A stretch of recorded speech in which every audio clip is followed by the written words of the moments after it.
Bonjour à tous, ravi de vous retrouver dans Smart Job, votre rendez-vous emploi RH, c'est tous les jours du lundi au vendredi, débat, analyse, expertise et vos rubriques habituelles. Évidemment, aujourd'hui, bien dans son job, on s'intéresse notamment au feedback pour améliorer la motivation des salariés de plus en plus éloignés d'ailleurs des sites et des sièges de leur entreprise. Et on va en parler avec Arnaud Testu, qui est le cofondateur de Bloomin.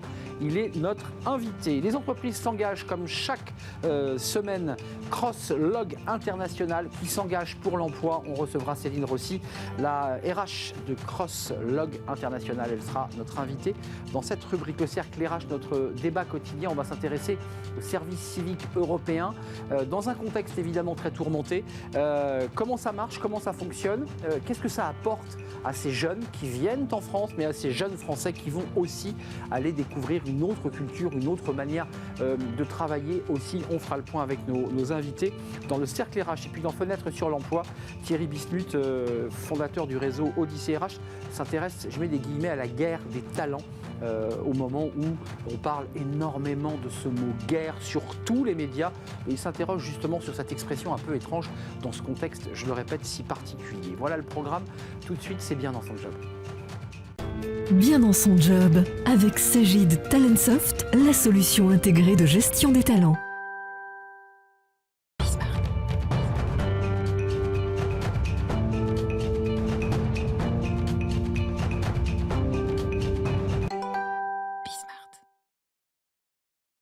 Bien dans son job, comment faire pour prendre le pouls des collaborateurs lorsque, et c'est le cas aujourd'hui, ils sont éloignés des centres, des sièges sociaux, qu'ils travaillent à distance et qu'ils ont décidé de travailler très loin. Comment font les managers?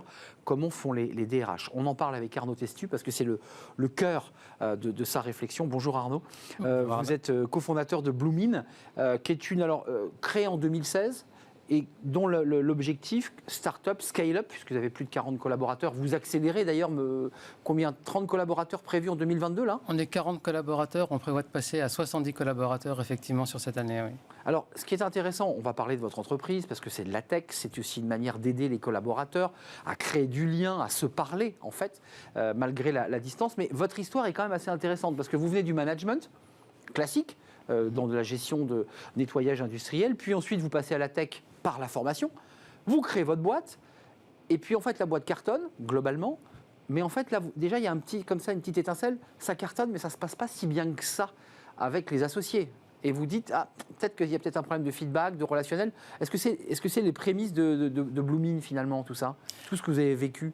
Alors c'est vrai que Bloomin, c'est sûrement l'histoire de ma construction personnelle, effectivement, de management dans le nettoyage industriel, en passant par une start-up dans la musique digitale qui s'appelait MusiWave, dirigée par Gilles Babinet, qui m'a donné effectivement l'envie en fait, de créer ma propre boîte et de surtout me rendre compte de comment c'était important de rendre les collaborateurs autonomes, de leur faire confiance, de cette transparence.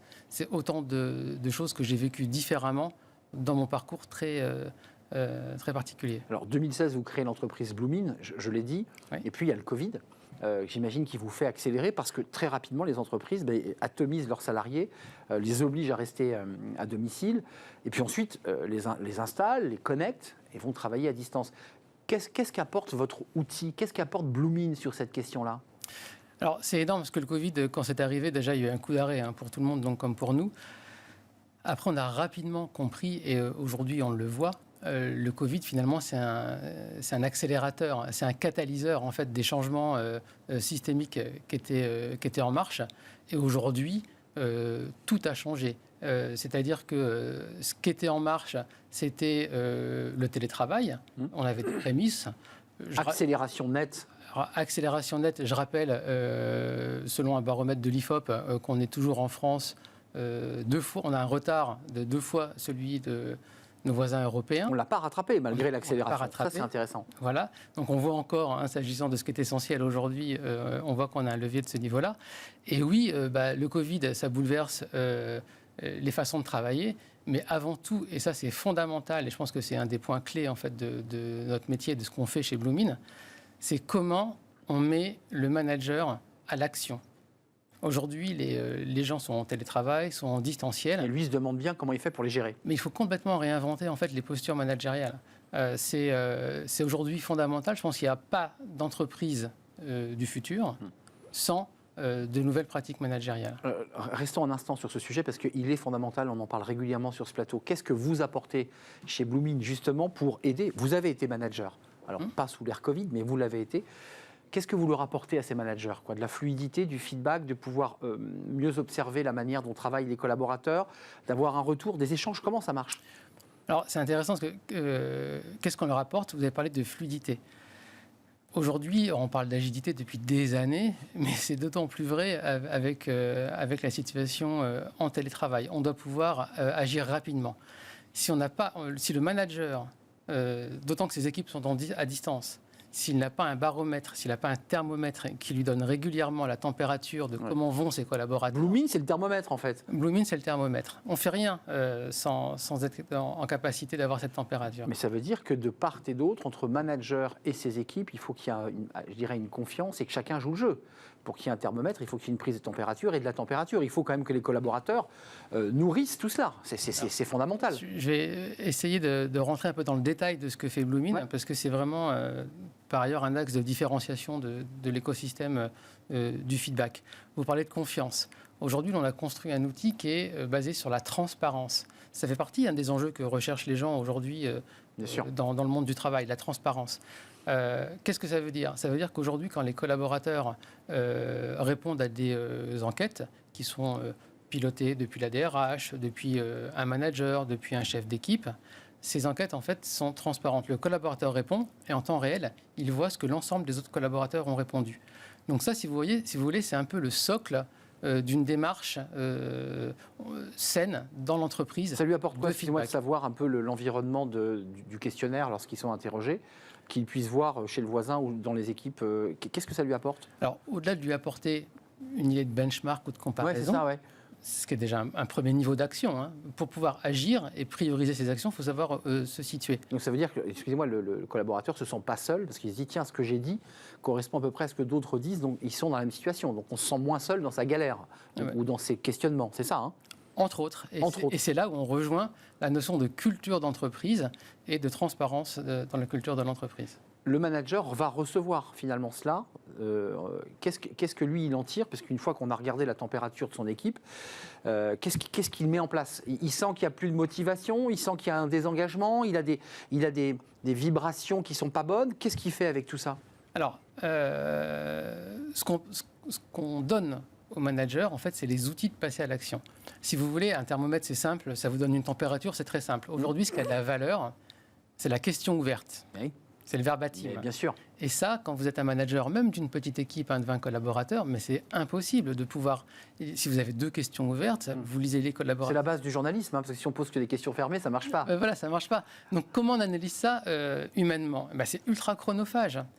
Donc en fait, nous, on vient simplifier ça. Alors ça se fait par de la technologie, ça se fait par ce qu'on appelle de l'intelligence artificielle. Et puis amène des comptes rendus, des notes, des choses un peu plus digest, en fait. C'est ça la réalité. C'est exactement ça. On va synthétiser en fait les sujets sur lesquels le manager doit travailler en priorité pour avoir un impact plus important sur, pas forcément l'expérience collaborateur, mais sur ses objectifs à lui. Et c'est ça ce qui est important. Oui, d'accord. Donc ça revient du bas, ça remonte au manager et grâce à l'outil, il voit finalement une sorte d'aide au pilotage. Il sait qu'il y a des priorités, il va falloir qu'il aille plus par là et moins par là, puisqu'il va avoir quand même des éléments très concrets sur lesquels s'appuyer. Il a des éléments concrets qu'il va pouvoir suivre dans le temps.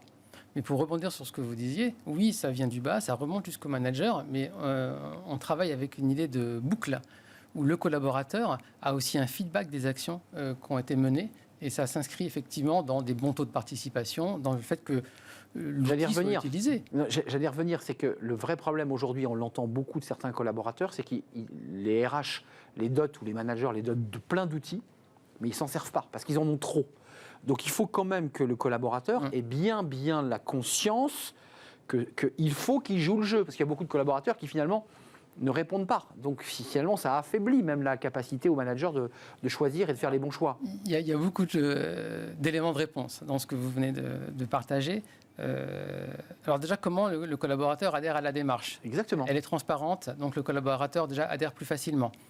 Il se trouve qu'on a un système d'enquête qui est un système qu'on appelle conversationnel. Donc c'est simple, c'est rapide, c'est ludique. Juste une petite parenthèse que je vais refermer, s'agissant de différents secteurs d'activité. Vous avez l'école blanc, vous avez l'école bleue. Si on repart 30 ans en arrière, ou un peu plus, quand j'étais manager dans le nettoyage industriel, c'est plus facile de répondre à une enquête quand on répond avec des smileys et qu'on est comme sur WhatsApp. Je referme cette parenthèse. Les bons taux de participation, c'est aussi toucher les collaborateurs où ils sont. Ils ont un email, ils n'ont pas d'email. On travaille avec d'aller les chercher par toutes les sources. Grande distribution. Ouais. Est-ce que c'est sur Slack? Est-ce que c'est sur un réseau d'entreprise? Est-ce que c'est par SMS? Et là, vous allez cheminer sur l'ensemble des réseaux possibles. C'est ça. Si vous sentez qu'il ne répond pas sur Internet, il faut aller le chercher sur WhatsApp. En fait, lui, il est sollicité là où ça fait sens pour lui. Donc, c'est ce que permet notre plateforme. Ensuite, le manager doit, et vous dites, finalement, c'est une aide au pilotage. C'est bien ça, Bloomin. C'est une aide au pilotage. J'ai des verbalises qui sont structurées avec les sujets dont on parle le plus dans les verbatim, pondérées avec l'importance qu'ils ont sur mon objectif. Si mon objectif, c'est de mesurer comment la diversité est gérée dans l'entreprise, je vais avoir des indicateurs où les verbatim seront analysés sous cet angle-là. Oui, un angle éditorial dès le départ. Il y a des choix, j'allais dire éditoriaux, ça c'est un mot de journalisme, mais il y a des choix stratégiques de base. Alors, pour faire l'analogie avec les choix éditoriaux, nous, c'est ce qu'on appelle des cas d'usage. En 2 mots, et c'est clé, on peut dire qu'on mesure l'expérience collaborateur, mais réellement, il y a des besoins différents par entreprise. Chaque entreprise a ses besoins. Mais évidemment. Chaque entreprise est différente. Donc, vous avez typiquement un cas d'usage qui est l'engagement et la QVT, la qualité de vie au travail. Parce que c'est l'entreprise, celle-ci s'est dit, on fait focus là-dessus. Vous avez une verticale qui va être le travail hybride et le télétravail. Et on va aider les managers à s'améliorer et les accompagner sur ce sujet-là. Il nous reste peu de temps, mais juste en quelques mots, si j'entends bien, Bloomin, ça va aussi s'adapter dès le départ à la demande de l'entreprise et va adapter son outil évidemment à la demande. C'est fondamental. Et ce n'est pas un outil type que vous implémentez. C'est la clé. On est une plateforme SaaS, mais qui s'adapte 100% à la culture de l'entreprise. Merci Arnaud Testu d'être venu nous rendre visite avec Bloomin. C'est facile, c'est écrit sur votre suite, très beau logo. Merci de nous avoir rendu visite avec une scale-up qui va embaucher 30 personnes. Allez donc jeter un œil sur le site ou l'onglet recrutement de chez Bloomin. 30 collaborateurs en 2022. Il y a peut-être un poste de la tech, j'imagine, c'est dans la tech. On a beaucoup de postes tech, beaucoup de postes sales. Et c'est très difficile de recruter, mais c'est aussi ce à quoi sert Bloomin, notamment, je terminerai peut-être avec ça, pour la mesure du parcours candidat. C'est très difficile de recruter, il ne faut pas perdre les candidats pendant le recrutement. Évidemment. Merci Arnaud Testu de nous avoir rendu visite. Justement, on va parler des entreprises qui s'engagent avec notre partenaire Un Jeune, une solution. Et on va accueillir une entreprise qui s'engage. C'est tout de suite.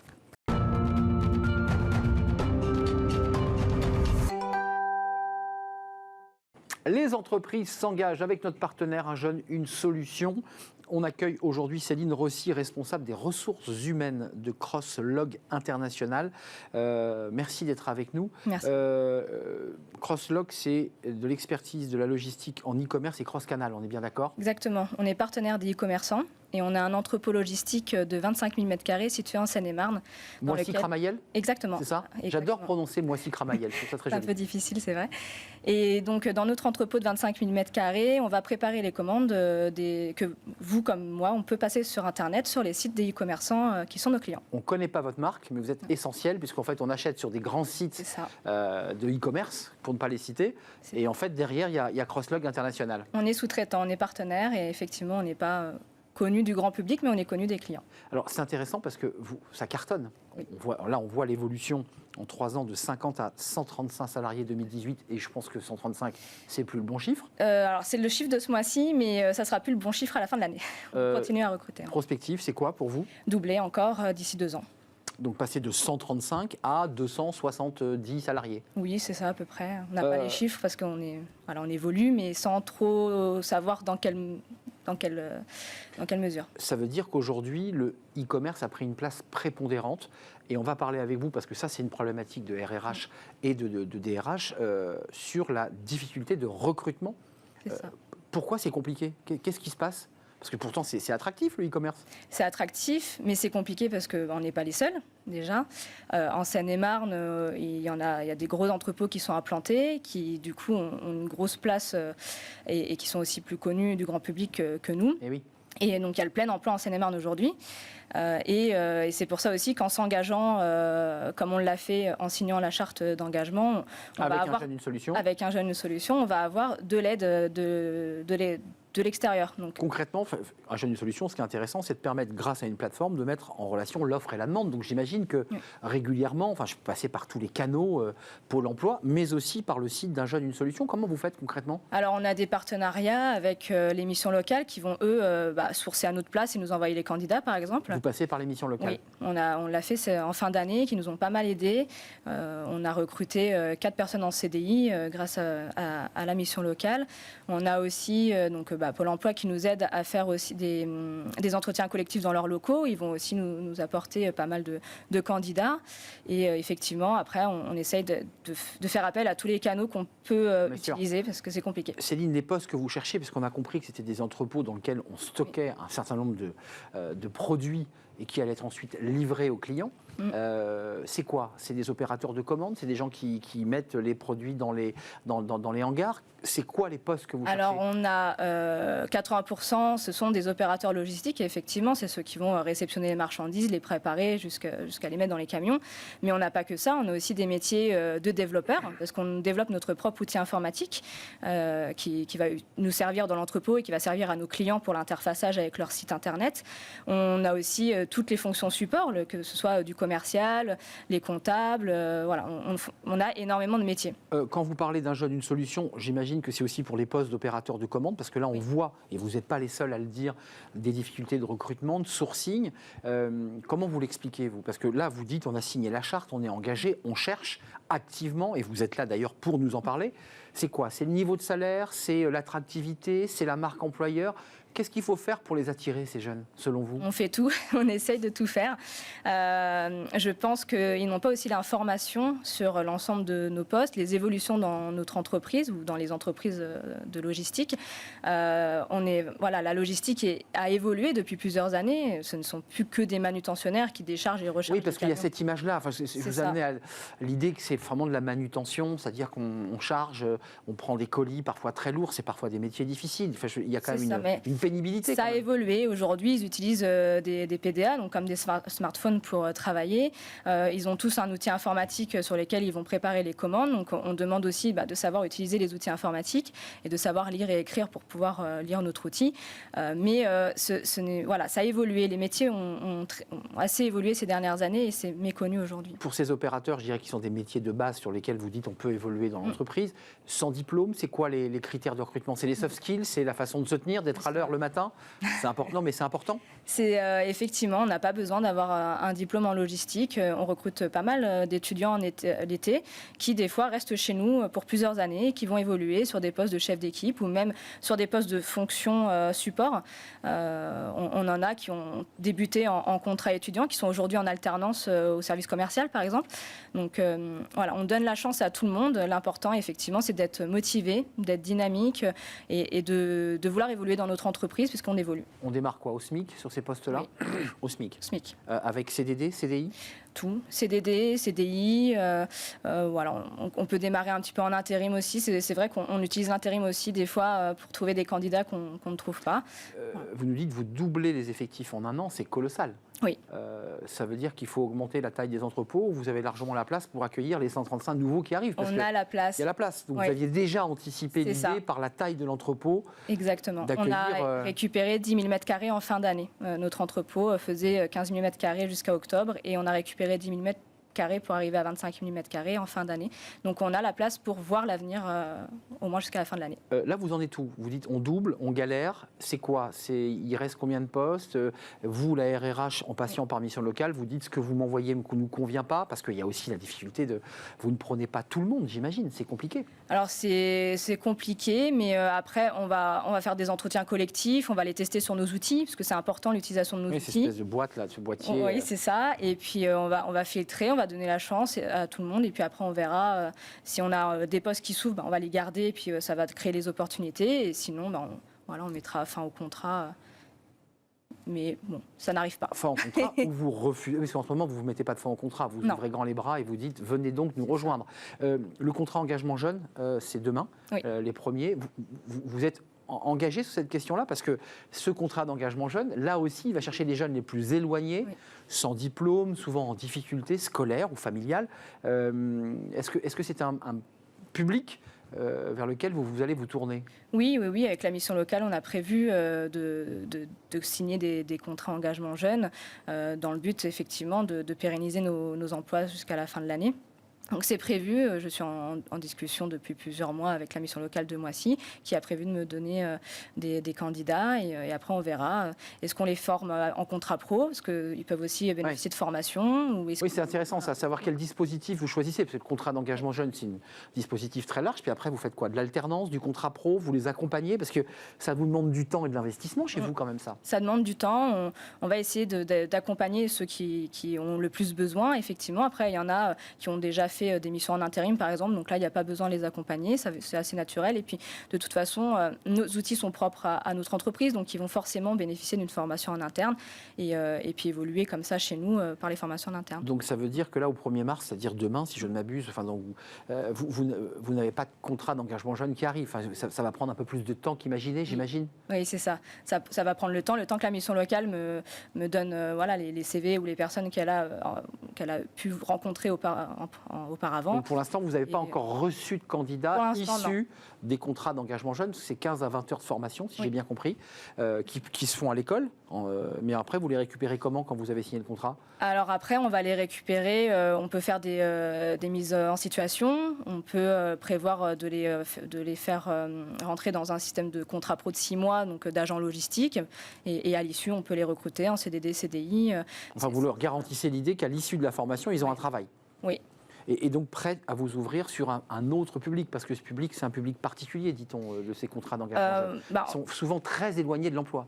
Oui, après, j'ai déjà eu affaire à ce type de public aussi, puisque j'ai des personnes en contrat emploi franc dans mon entreprise, j'ai vu, des personnes en contrat, en contrat jeune aussi. Donc c'est déjà un public que j'ai l'habitude d'avoir. Vous savez accompagner ce type de candidats et peut-être de futurs collaborateurs au sein de l'entreprise. 135, on est d'accord, à minima 135 recrutements possibles en 2022. 2023, on va quand même se laisser jusqu'à fin 2023. C'est ça. Mais c'est de la, il y a la place. Et il y a de la place, parce que c'est vrai que quand on double une entreprise, on se dit mais où est-ce qu'on les met? Mais vous aviez déjà anticipé avec plus de 10 000 m² d'entrepôt. Crosslog international, il y a un onglet. Allez donc voir, ou si vous êtes intéressé par les missions locales aussi, j'imagine, ou Pôle emploi.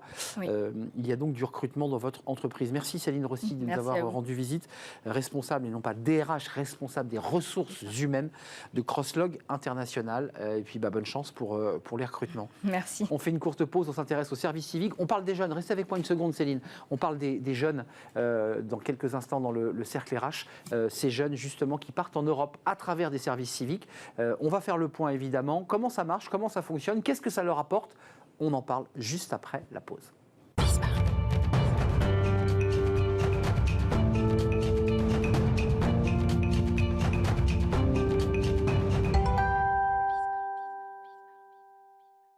Le cercle RH, notre débat quotidien, on parle de la jeunesse. Mais laquelle? La jeunesse qui est tournée vers l'Europe, avec cette année consacrée, l'année européenne de la jeunesse, avec ces jeunes qui bougent, qui vont étudier, qui vont découvrir aussi, au-delà d'étudier, ils vont découvrir des cultures, des manières de travailler. On va parler du service civique, évidemment, d'Erasmus+, parce que c'est l'occasion aussi de permettre à des jeunes d'apprendre une langue, de découvrir une culture, et finalement de s'emparer de la chose européenne, l'Europe dont on parle beaucoup évidemment dans cette crise et de cette guerre entre la Russie et l'Ukraine, et avec des pays européens qui sont évidemment en première ligne. Je pense à la Roumanie, je pense à l'Allemagne, évidemment, entre autres. Avec moi, deux invités. Béatrice Engrand, merci d'avoir répondu à notre invitation, présidente de l'Agence du service civique, et vous êtes chargée de la mise en œuvre de ce service civique, pour être très concret, et notamment de Erasmus+. plus. Vous allez tout nous raconter, notamment autour de la jeunesse et du sport, parce que c'est aussi d'autres axes au-delà de l'emploi. On va en parler avec vous dans quelques instants. Adina Revel, merci d'être là. Vous êtes la porte-parole de la représentation de la Commission européenne en France. On ne le dit pas assez, mais la Commission européenne a des bureaux, un à Paris, un à Marseille, puisqu'on ne parle jamais de ce bureau marseillais, où la Commission européenne fait aussi, et c'est l'objet de votre présence, de la pédagogie pour expliquer ce que fait l'Europe. Parce que c'est vrai que parfois les hommes politiques français oublient d'indiquer que derrière, il y a des fonds européens, et notamment sur Un jeune, une solution, parce que c'est un sujet qui vous tient très à cœur. D'abord, Béatrice Engrand, sur cette question de la jeunesse tournée vers l'Europe, c'est un titre de presse ou c'est la réalité? C'est-à-dire qu'aujourd'hui, cette nouvelle génération se dit « je ne commence pas ma carrière sans avoir goûté aux joies d'une année, de 6 mois ailleurs ». Est-ce que ça, vous l'avez statistiquement? Alors, ce que je vais peut-être commencer par faire, c'est rappeler finalement le rôle de l'Agence du service civique dans la mise en œuvre de programmes européens. Donc, l'Agence du service civique met en place, déploie le service civique, comme son nom l'indique, depuis 12 ans maintenant.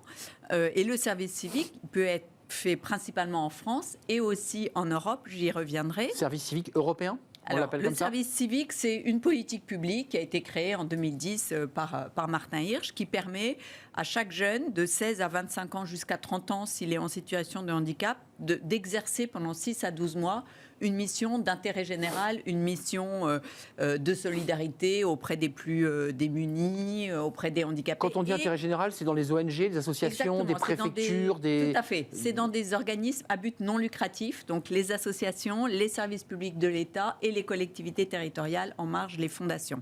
Et ce service civique qui a été pensé pour être principalement effectué en France, il a une dimension européenne, il peut être fait en Europe, il peut aussi être effectué par des Européens qui viennent en France. Et en plus de cette mission de mise en œuvre du service civique, l'agence française, comme on l'appelle, est aussi en charge du programme Erasmus+, Jeunesse et Sport, Bien et sûr. du Corps européen de solidarité. Connu, programme... c'est une marque très connue, Erasmus. Ah ben Erasmus+, oui. Il y avait Erasmus, et depuis 2 ans, on a rajouté le plus, parce que ça doit toucher plus de jeunes et il y a plus de moyens. Et dans ce programme Erasmus qu'on connaît principalement parce qu'il bénéficie à des étudiants et à des apprentis, mais aussi à des enseignants, à des professeurs d'université, il y a une version qui s'adresse à des jeunes qui peuvent se rencontrer dans un cadre non formel, comme on dit, c'est-à-dire hors des salles de classe, hors de la formation. Je pense à l'OFAGE, par exemple, à l'organisme oui, alors ça, c'est un franco-allemand organisme bilatéral qui permet là aussi... que j'ai dirigé pendant 10 ans. C'est pour ça que je me permettais d'en dire un petit Tout mot. à fait. Qui permet de se faire se rencontrer des jeunes Allemands et Français. Et s'ajoute à ces programmes le Corps européen de solidarité, qui est une mission donc, qui permet à des jeunes d'exercer des missions d'intérêt général en Europe et qui est financée par la Commission européenne, à la différence du service civique fait en Europe qui est financé par le budget français. Par le budget français. Adina Revel, là je vous pose la question à vous là, très directement. Vous êtes la porte-parole de cette représentation de la Commission européenne en France. C'est quoi la mission de la représentation de la Commission européenne? Parce que la Commission européenne, et évidemment vous déployez toute la presse dans les pays où vous avez des bureaux, on a souvent comme ça des échos. C'est encore la Commission européenne, c'est-à-dire Bruxelles, qui nous a pondu. Vous l'entendez fréquemment. C'est quoi votre mission? C'est de nous expliquer ce que vous faites et ce que fait vraiment l'Europe? Alors, c'est le visage de la Commission européenne en France, parce que je suis là aujourd'hui justement pour vous parler de la Commission européenne, de l'action de l'Union européenne et des choses très concrètes. Donc, l'Union européenne, on parle souvent de l'Union européenne, du rond-point Schuman à Bruxelles. L'Union européenne, ce n'est pas le rond-point Schuman. L'Union européenne, ce sont des réalisations très concrètes, comme vous l'avez rappelé tout à l'heure, le plan Un jeune, une solution, qui est très important et qui bénéficie vraiment à tous les citoyens. Donc, c'est ça notre rôle, c'est de montrer l'Europe au quotidien. Et vous avez très bien rappelé que nous sommes sur le terrain, à Marseille aussi. Ce n'est pas que à Paris. Et nous sommes aidés dans notre mission par des nombreux centres Europe Direct qui sont partout sur le territoire français et qui sont vraiment l'Europe sur le terrain, parce que c'est ça l'Europe qui marche. En France, alors Un jeune, une solution, on en parlera avec vous, parce que l'Europe est derrière cette initiative, mais qui marche très très bien ici en France. On a connu le service civique. Dans des administrations en France, il y avait des services civiques qui venaient aider, accompagner. Il y a le service civique européen. Comment ça se passe? Comment on a implémenté? Parce que ce n'est pas si simple de mettre en place des services civiques européens. il y a la barrière de la langue, il y a la complexité du logement. Enfin, il y a toutes les questions que se pose un jeune de 17 ans qui dit je partirais bien, moi je sais pas, en Espagne, en Italie, en Allemagne. Mais je suis logé où? Comment ça s'organise? Ça, c'est un sujet que vous prenez en charge et je vous donne la parole, évidemment, côté service civique. Comment vous le gérez, ça? Oui, donc il faut savoir qu'il y a 1 milliard d'euros du budget de l'Union européenne qui est dédié au financement donc, du paquet, en fait, de l'étudiant et du jeune, justement, qui en part en service civique à l'étranger. Et donc, c'est le financement européen. Et donc, l'Union européenne finance. Et ensuite, les entreprises qui reçoivent en fait les jeunes ou les organisations qui le reçoivent sont aidées elles aussi. Sont aidées avec l'argent européen justement. Elles reçoivent pour le logement, pour les logements, pour le logement, pour les frais de base, pour l'argent des poches, la nourriture. Oui, parce que c'est un coût, Béatrice Engrand. C'est ça. Donc c'est un coût pour le jeune. Il se dit moi j'ai envie, mais ses parents disent mais j'ai pas les moyens que Exactement. tu le fasses. Donc pour la programmation, les années 2021-2027, le budget pour ce corps européen de solidarité, il s'élève à 1 milliard d'euros. Il vise 270 000 jeunes dans toute l'Europe, ça fera à peu près 27 000 sur 5 ans, 27 000 pour la France. Donc c'est un peu plus que dans la programmation précédente, mais c'est pas non plus encore extraordinaire. 270 000, si vous ramenez ça à quelques 4 millions de jeunes en Europe, c'est pas tout à fait suffisant. Mais ce qui est certain, c'est que ce corps européen de solidarité, il finance le voyage, le logement sur place et il donne de l'argent de poche aux jeunes. Et on a vraiment beaucoup de demandes pour ce programme que nous mettons en place pour et l'allocation, ou l'indemnité, je ne sais pas comment on l'appelle, de ce jeune qui reçoit quoi, 500, 600? Alors il reçoit pour le CES, pour le Corps européen de solidarité, il reçoit ce qu'on appelle dans le jargon européen un argent de poche, per diem, bon, plutôt latin, alors que pour le service civique, quand il est fait en Europe, le jeune, malheureusement, ne reçoit pas d'aide au voyage ni au logement, mais il reçoit l'indemnité qu'il recevrait s'il faisait son service civique. C'est pour ça que je distingue bien les deux. On distingue bien les deux. Il y a le service civique qui est, excusez-moi du peu, mais un peu moins avantageux que ce corps européen dont vous parlez. Enfin, en termes d'organisation, il vaut mieux que j'aille sur un corps européen qu'un service civique. Disons, le CES, il a été inventé pour soutenir la mobilité des jeunes. Donc, effectivement, il a le cadre idéal pour ça. Pour le service civique, qui a été pensé comme une politique publique française, il y a une cerise sur le gâteau, c'est qu'il peut être fait en France, mais c'est pas encore complètement dans son ADN. Et l'idée du président de la République, qu'il a formulée et proposée à ses partenaires européens le 9 décembre dernier, c'est que les partenaires européens, les 27, essayent de progresser ensemble vers un service civique européen. Qu'est-ce que ça veut dire? Ça voudrait dire que chaque pays européen ait son propre service civique national. Il faudrait qu'il le dupliquer sur l'ensemble des pays. Exactement. Aujourd'hui, c'est 7 pays, donc vous voyez, la marche est haute. Mais je trouve que comme ambition, c'est intéressant parce que ça permettrait aux jeunes de circuler entre des services civiques nationaux. Et quoi de mieux pour encourager, susciter ce sentiment d'appartenance à l'Europe qui est parfois vécu comme un peu lointaine par les citoyens. Un peu moins ces derniers jours, si je m'autorise à le dire comme ça. C'est certain, mais est-ce que resserrement il y a un resserrement quand on lit les médias, il y a un resserrement dans les classes sociales éduquées. Est-ce qu'il y a et dans les décideurs européens. Et dans les décideurs. Est-ce qu'il y a un resserrement de ce sentiment européen jusque dans les fins fonds des campagnes françaises ou des banlieues françaises? Je ne sais pas. J'espère que oui. Peut-être que oui. C'est peut-être un peu moins évident. Et la mobilité, ça sert vraiment à ça, à susciter ce sentiment d'appartenance. Et notamment par le service civique, parce que les jeunes vont avoir collectivement, ils vont agir collectivement sur un territoire. Puis apprendre 1000 choses. Et apprendre 1000 choses, évidemment, la langue de l'autre, mais aussi comment fonctionne un pays, une culture. Ils vont apprendre à s'adapter, tant de compétences qui sont très, très attendues sur le marché du travail. Cette adaptabilité est évidemment très attendue. Adina Revol, on peut aller en Roumanie, je n'ai pas cité ce beau pays qu'est la Roumanie, mais c'est quoi? C'est une première marche vers un emploi ou c'est d'abord, d'un point de vue philosophique, c'est penser comme une expérience de vie avant de se dire, tiens, ça va permettre aux jeunes de pouvoir trouver un emploi rebond. Je n'ai pas le sentiment que ce soit tout à fait ça, la philosophie. La jeunesse d'aujourd'hui a besoin de donner un sens à son engagement. Plus que jamais. Et on le voit pour l'engagement en faveur du climat, on le voit dans l'engagement, dans l'accueil des migrants, par exemple. Et donc, le corps européen de solidarité, il est pensé justement dans cette logique de solidarité qui est déjà à la base de la construction européenne. On le voit ces jours-ci, cette solidarité européenne qui se manifeste. Donc, le corps européen de solidarité, c'est au début, donc au débat. Au début, c'est la solidarité européenne pour des des causes d'intérêt général, pour des défis d'intérêt général. Et c'est ça la logique, la philosophie derrière. Mais il y a d'autres dispositifs qui sont en train d'être mis en place, notamment un dispositif qui s'appelle ALMA, qui permet en fait... On connaissait que c'est compliqué. Vous avez vu, on est parti du service civique, on a le nouveau dispositif où on est aidé, puis là, vous nous parlez d'un troisième... On ne pourrait pas simplifier les choses, non? Je le dis comme ça de manière un peu abrupte, mais c'est complexe. Ça a déjà été simplifié, là, bon. Cette programmation 2021. Bon, alors 2027. ALMA, alors c'est un nouveau dispositif qui aide les jeunes en situation toute particulière, parce que la jeunesse, en fait, on est parti du constat que la jeunesse a été... malmenée. Non, la jeunesse a beaucoup souffert pendant cette pandémie.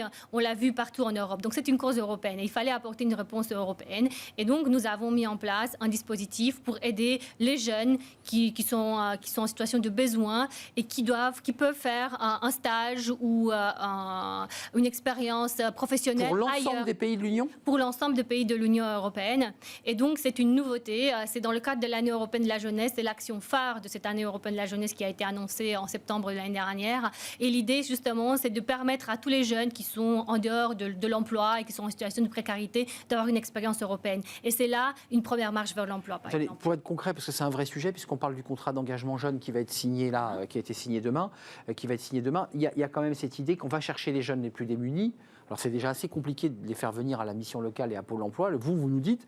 Il faudrait qu'ils partent en Europe. Enfin, je veux dire, sur le plan pratico-pratique, c'est la philosophie, mais c'est quand même très compliqué. Ce qu'on voit avec le Corps européen de solidarité, c'est qu'à peu près 38% des bénéficiaires sont des jeunes ayant moins d'opportunités, des NEET, on pourrait dire, sans emploi, sans formation. Qui se disent, j'ai peut-être aussi une possibilité. Ils sont accompagnés, et c'est ça qui est très intéressant avec le Corps européen de solidarité, même s'il ne vise pas l'employabilité, c'était la question que vous aviez tout à l'heure, mais plutôt le développement de compétences citoyennes, c'est qu'il y a cet accompagnement par un tuteur, par un formateur, qui fait donc du pays choisi. Mais aussi dans le pays d'accueil, parce que le Corps européen de solidarité, j'imagine que ce sera pareil pour ALMA, en fait fonctionne aussi sur un partenariat entre une association de départ et une association d'accueil. Vous êtes d'accord avec moi, vous êtes une actrice de ces sujets, donc vous les connaissez par cœur, tous ces acronymes qui s'empilent les uns sur les autres. Je suis d'accord. Vous êtes d'accord avec moi? Enfin, je veux dire, pour le père de famille ou la mère de famille ou le jeune, il se dit, oh là, quel casse-tête. Non, enfin, vous n'avez pas cette...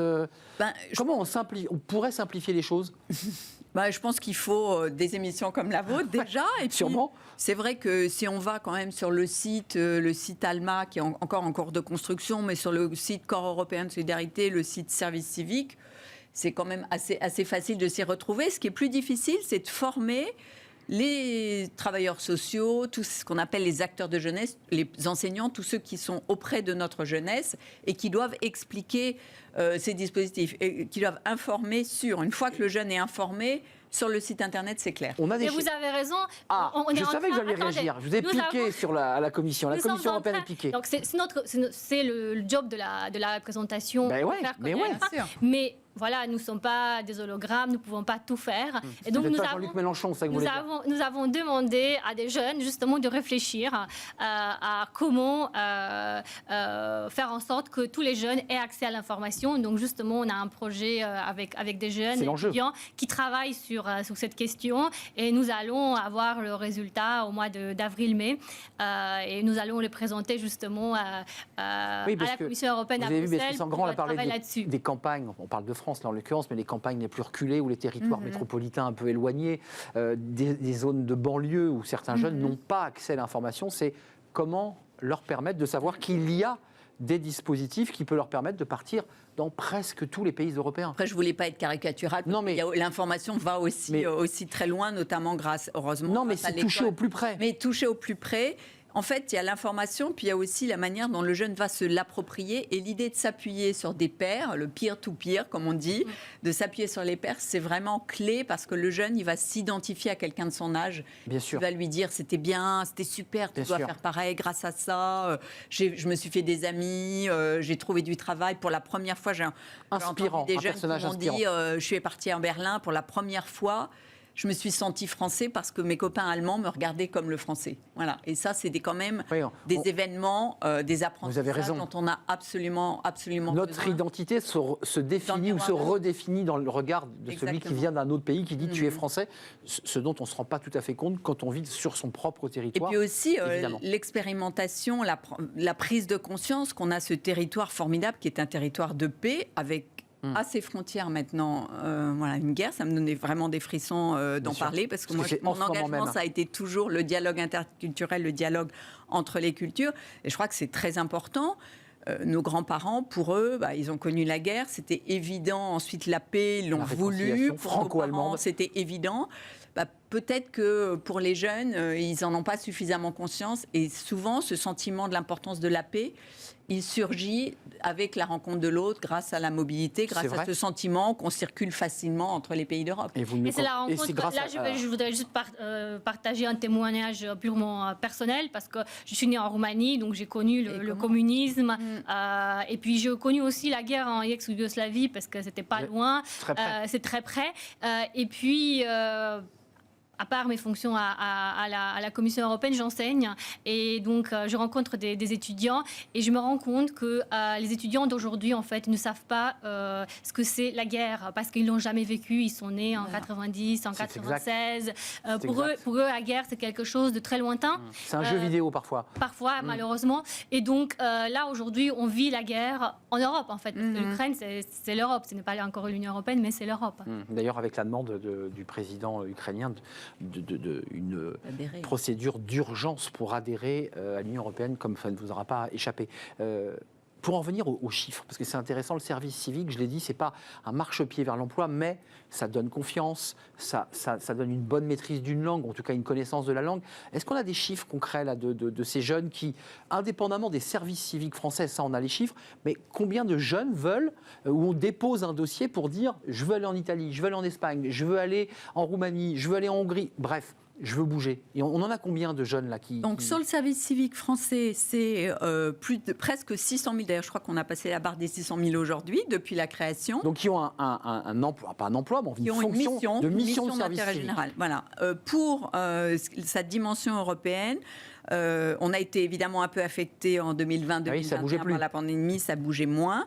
C'était en 2019 l'année de référence.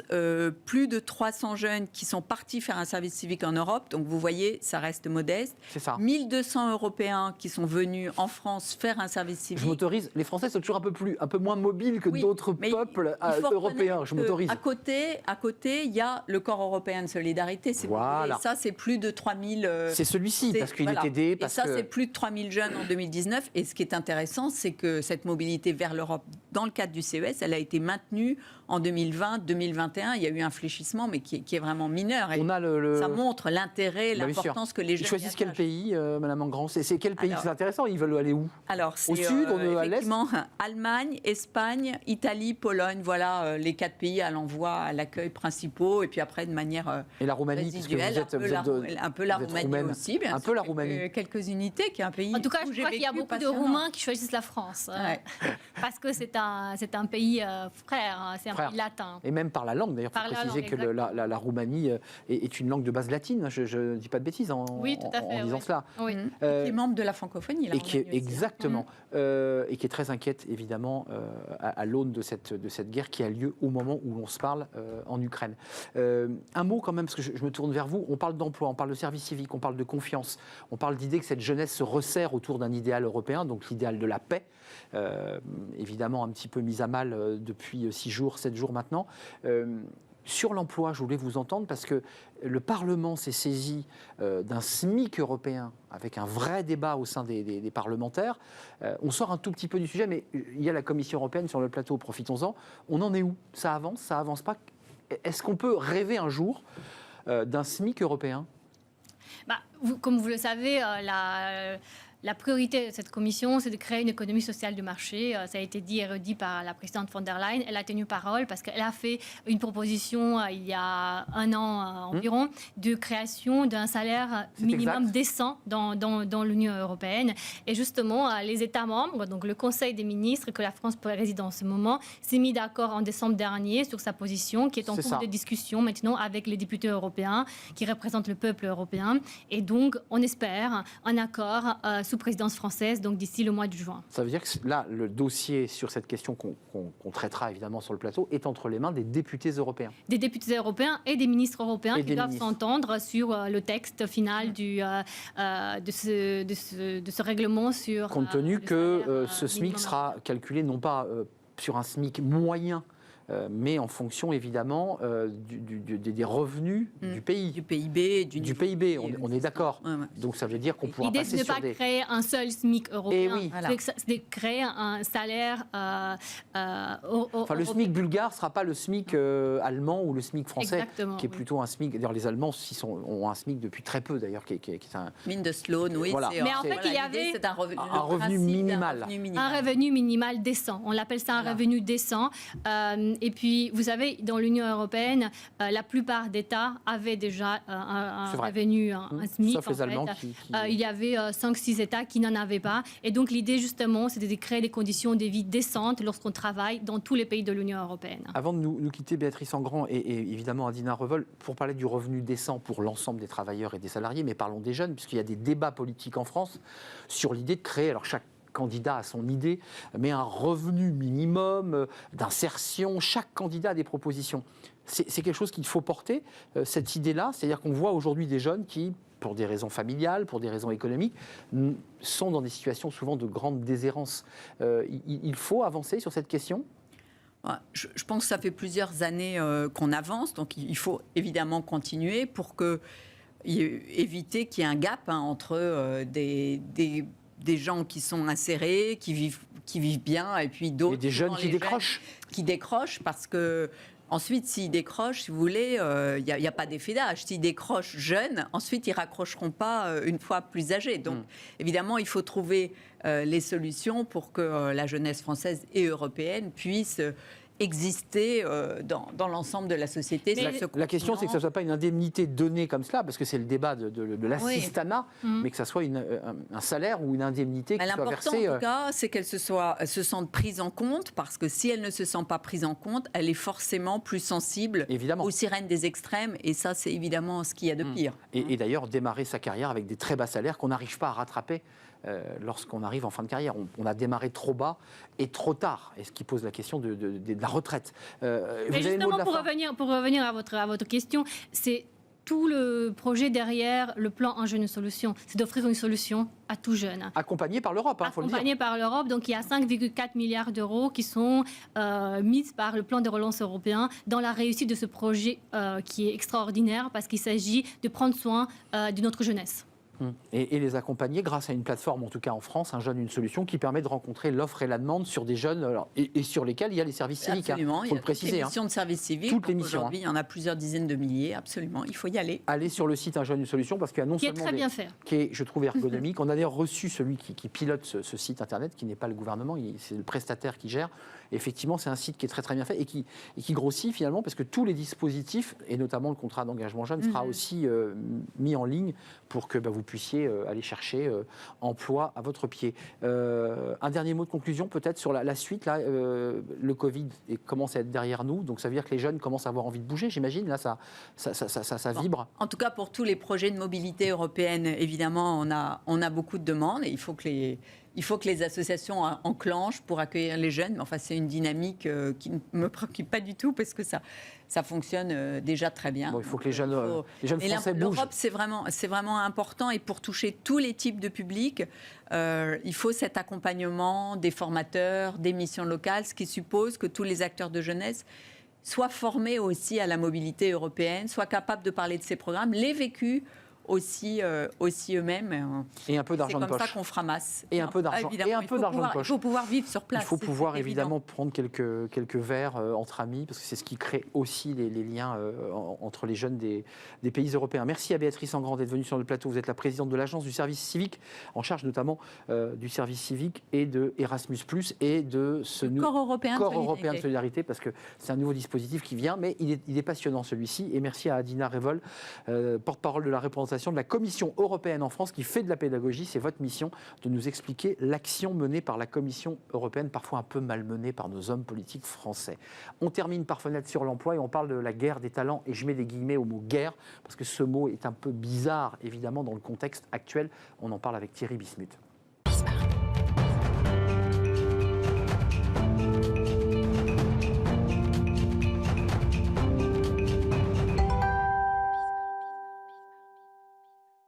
Fenêtre sur l'emploi avec Thierry Bismuth, Odyssée RH, comme chaque semaine. Bonjour Thierry. Salut. Comment ça va? Eh bien, grande forme. Grande forme, dans un contexte particulier. Vous avez décidé de vous accaparer une expression que tous les RH, et c'est votre métier, utilisent, et ici d'ailleurs, la guerre des talents, mais vous mettez des guillemets au mot guerre. Quoi? Parce que c'est impropre, parce que c'est un peu troublant de le dire dans ce contexte? Alors, à vrai dire, ce week-end, en regardant les chaînes d'information en continu, et en voyant évidemment le conflit qu'on regarde tous et qu'on observe, j'ai réalisé que cette guerre des talents, elle avait, comme dans la guerre actuelle, des David et des Goliath. Et je me suis rendu compte que finalement David résistait plutôt bien sur le conflit européen, en tout cas mieux qu'on l'avait craint, et que dans la guerre des talents qui nous occupe, il y a aussi des David qui souvent résistent mieux qu'on ne l'avait craint ou espéré. C'est qui les David dans la RH? Eh bien, ce sont souvent, d'ailleurs, on va en parler, les petits recruteurs qui n'ont pas des marques employeurs aussi puissantes, qui n'ont pas l'artillerie de communication, l'artillerie de marque qu'ont les grands acteurs, et qui pourtant, avec d'autres arguments, et on va en parler, sont capables de créer justement une surprise dans la guerre des... Alors d'abord, cette guerre des talents, peut-être rappelons d'où vient le terme, c'est intéressant. Oui. C'est pas un terme récent, il date de 2005, et à l'époque, c'était Franck Riboud, le patron de Danone, qui décrivait par ce biais-là, en pensant à l'époque à la pyramide des âges. Il ne pensait pas encore à tout ce qui nous est arrivé depuis. Mais en 2005, il prévoyait la pyramide des âges et le besoin de renouveler les équipes. Et il expliquait par ce biais tout le travail de mobilisation qu'il faudrait faire par les entreprises pour aller chercher, mais surtout séduire les candidats. Et il parlait donc de guerre des talents. Il anticipait un gros départ en retraite, globalement, avec des jeunes qui, à la fin, tout le monde allait se battre le même jeune, quoi. Et il disait quelque chose d'intéressant, déjà à l'époque. Il disait, nous sommes 5 fois plus petits, Danone pourtant, nous sommes 5 fois plus petits que nos concurrents, puisqu'il parlait des grands acteurs de l'agroalimentaire américain. Il nous faut donc être 5 fois plus rapides et 5 fois plus créatifs. Je ne veux pas faire de comparaison, mais c'est vrai qu'à l'époque déjà, il disait, quand on est 5 fois moins gros, il faut plus de réactivité, plus de flexibilité, et c'est comme ça qu'il décrivait le projet de Danone. En y repensant et en reprenant ma lecture de cela... En calquant la guerre, la vraie guerre en fait. Et surtout, je relisais que le programme qu'il avait développé chez Danone pour préparer la guerre des talents s'appelait programme Odyssée. Ça devait être un signe. Odyssée RH, évidemment. Voilà. Rappelons-le.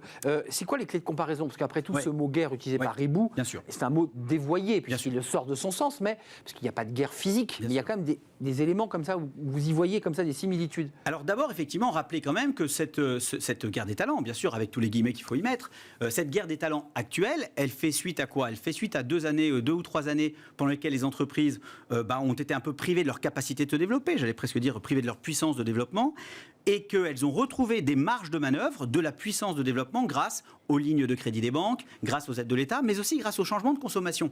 Vous étiez, tout à l'heure, vous invitiez une responsable des ressources humaines géniale, j'ai oublié le nom d'entreprise. International Log. Voilà, qui racontait effectivement que sa structure est aussi portée par les changements de consommation, et donc ces changements de consommation aussi, ils ont des impacts sur la guerre des talents, sur les entreprises qui recrutent et les candidats qu'elles recherchent. Et donc ces entreprises, elles ont été pendant 1 an ou 2 un peu privées de leur capacité de développement, et là elles en profitent effectivement pour se remettre sur les rangs et pour mobiliser des équipes, et donc elles vont mobiliser et se mobiliser en allant chercher des ressources.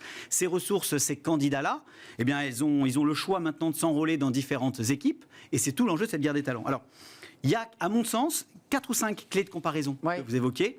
La première, justement, elle était un peu évoquée par Riboud à l'époque, elle était un peu prémonitoire, c'est justement le fait que ces 2 guerres sont des guerres de vitesse. C'est-à-dire qu'à un moment donné, plus on va vite sur le champ des candidats, sur le champ de bataille, disons-le comme ça, je vais me permettre quelques parallèles, mais plus on va vite sur le champ de bataille et plus on y va fortement, plus on prend de l'avance sur ses concurrents. On a encore des recruteurs aujourd'hui, si je veux transposer ça à des conseils de recruteurs, qui se croient en drôle de guerre de tranchées, qui pensent qu'on peut se permettre de prendre du temps, de réfléchir. Alors c'est de la mobilité permanente qu'il faut avoir. Alors qu'on arrive aujourd'hui... Et de l'agilité. La guerre des talents aujourd'hui est une guerre qui se joue sur le temps, sur le timing. Et on voit d'ailleurs beaucoup d'entreprises qui ont changé leur mode opératoire pour aller beaucoup plus vite. Beaucoup plus vite que qui ? Que leurs concurrents qui, eux, sont restés sur un système plus traditionnel. Donc on gagne sur la rapidité, c'est-à-dire saisir la personne et l'embaucher. Oui, il faut aller, entre guillemets, aller à l'assaut, aller à l'assaut du candidat, et une fois qu'on l'a trouvé, qu'on l'a identifié, aller plus vite que sa concurrence pour pouvoir, allez, j'allais le dire comme ça, l'enrôler rapidement. Alors, deuxième... Les valeurs, il y a un élément important. Oui, par rapport à Ribou, par rapport à l'idée, voilà, c'est quoi une entreprise, c'est quoi ses valeurs? Alors effectivement, les valeurs, alors évidemment, sans faire de comparaison, on voit bien que quand on se bat contre un concurrent, quel qu'il soit, et notamment en matière de recrutement, on se bat aussi sur le front des valeurs, que chacun va porter des valeurs qui sont les siennes et qu'il juge plus pertinentes, plus efficaces, supérieures à celles de l'autre. Et que le travail de l'entreprise en recrutement, et on fera les parallèles qu'on veut, c'est d'être capable de démontrer au plus grand nombre que ces valeurs à lui sont plus défendables, plus légitimes que celles des autres. Et sur ce plan des valeurs, c'est pas toujours le plus grand qui gagne, c'est pas toujours le plus gros qui gagne. C'est-à-dire que si on est capable d'expliquer ces valeurs, de faire un peu de propagande, c'est-à-dire de marque employeur, si je devais dévoyer un peu le terme aussi de marque employeur, c'est-à-dire de communication, eh bien on est capable d'aller chercher des candidats qui sont rattachés à nos valeurs, finalement, même si on est en déséquilibre de puissance vis-à-vis de nos concurrents. C'est vrai. Et sur ce point-là, le conseil que j'ai à donner aux entreprises qui sont sur ce sujet, c'est-à-dire qui sont le David de leur guerre du recrutement face à des Goliaths, c'est de bien se battre avec leurs atouts à eux et de ne pas essayer de concurrencer l'autre sur son domaine à lui. Deux derniers sujets. Ça, la marque employeur, faut qu'il y ait quand même du produit dans la boîte. C'est-à-dire que si la boîte est belle, il y a un joli nœud, mais il faut tenir ses promesses. Ça, voilà. C'est très important. Voilà, je ne dis pas que dans un autre sujet, on n'aurait pas voulu que certains ne les tiennent pas, mais c'est vrai à l'Europe. Mais sur le front du recrutement, la capacité de faire et de tenir ses promesses nous crée une légitimité très forte. Bah oui. Par exemple, si je dis que chez moi, on est heureux, il ne suffit pas de montrer un baby-foot, il faut être capable de le démontrer et le tenir. Si je dis qu'on gagne plus sa vie qu'ailleurs, il ne faut pas que ça concerne 2 ou 3% de mes équipes. Si je dis qu'on peut évoluer, il ne faut pas que ce soit que le fils du patron qui évolue. C'est-à-dire qu'il faut être capable de faire des promesses. C'est donc le métier de la marque employeur, et de les tenir, c'est celui de la culture d'entreprise, puisque le métier de la culture d'entreprise, c'est de tenir les promesses qu'a faites la marque employeur. Et dernier point, et ça celui-ci est très important, toujours pour filer cette métaphore un peu tragique, en fait, rien n'est jamais acquis. Oui, c'est-à-dire que c'est une bataille qu'on ne finit jamais de gagner, la guerre du recrutement. Souvent, on va tenter de se dire, j'ai fait un bon entretien, le candidat est content, moi aussi, j'ai gagné la guerre. En fait, j'ai gagné une bataille. Une bataille, oui. Or, pour gagner la guerre avec ce candidat, c'est-à-dire l'intégrer dans nos rangs, il faut être capable de gagner plusieurs batailles d'affilée, parce que ce qu'elle a, cette guerre des talents de particulier, c'est que ce candidat, ou plusieurs employeurs peuvent gagner la même bataille avec le même candidat. J'ai un entretien avec vous, l'entretien se passe très bien, je suis convaincu que vous allez me rejoindre, sauf que 2 heures après, vous avez un autre entretien, et l'autre employeur, mon concurrent, gagne aussi cette bataille, puisqu'il vous convainc aussi. Et donc, on est capable d'être plusieurs à gagner la même bataille. Il faut donc être capable de gagner plusieurs batailles d'affilée, c'est-à-dire plusieurs entretiens, le plus vite possible. C'est comme ça qu'on gagne la guerre. Voilà. Juste, il nous reste une poignée de secondes, mais vous avez filé la métaphore sur ce mot guerre dans un contexte évidemment tragique. Est-ce qu'un jour ou l'autre, vous allez faire une chronique sur le mot talent? Parce que c'est vrai que quand on dit guerre des talents, on se dit des talents. Enfin, le mot talent, il est fort, il est marqué. C'est toujours des talents ou c'est des collaborateurs? Enfin, est-ce que c'est pas un peu exagéré le mot talent là? C'est-à-dire qu'en fait, tout le monde dit qu'il ne recrute que des savoir-être, des talents. C'est-à-dire qu'en fait, ce qu'on met derrière le talent, c'est pas des savoir-faire souvent, hein, c'est des qualités humaines, c'est des valeurs humaines. Mais dans les faits, un peu survendu à The Voice, comme dirait Romain dans l'oreillette. Ouais, exactement. C'est-à-dire que dans les faits, dans la confidence des fiches de poste, c'est pour ça que quand on parle de talent, moi je précise un peu que quand même il y a des prérequis qui sont objectifs sur le recrutement et qu'il ne faut pas non plus les négliger, quitte à rajouter le talent. Un peu survendu, parfois un peu survendu. C'est un vrai plaisir Thierry de vous accueillir dans ce contexte, notamment sur cette expression de guerre des talents, guerre avec laquelle vous avez mis évidemment de gros guillemets. Merci de nous avoir rendu visite, vous êtes le patron et fondateur de Réseau Odyssée RH. Merci à vous, je remercie tous les talents qui sont derrière en régie évidemment, Romain Luc, merci à Saïd pour le son, Romain Luc à la réalisation, et puis les talents de Fanny Griesmer et de Carla pour l'accueil invité. Voilà, là vraiment, merci à vous en tout cas pour votre fidélité et l'intérêt que vous portez à notre émission. Je serai là demain, évidemment. Portez-vous bien. Bye bye.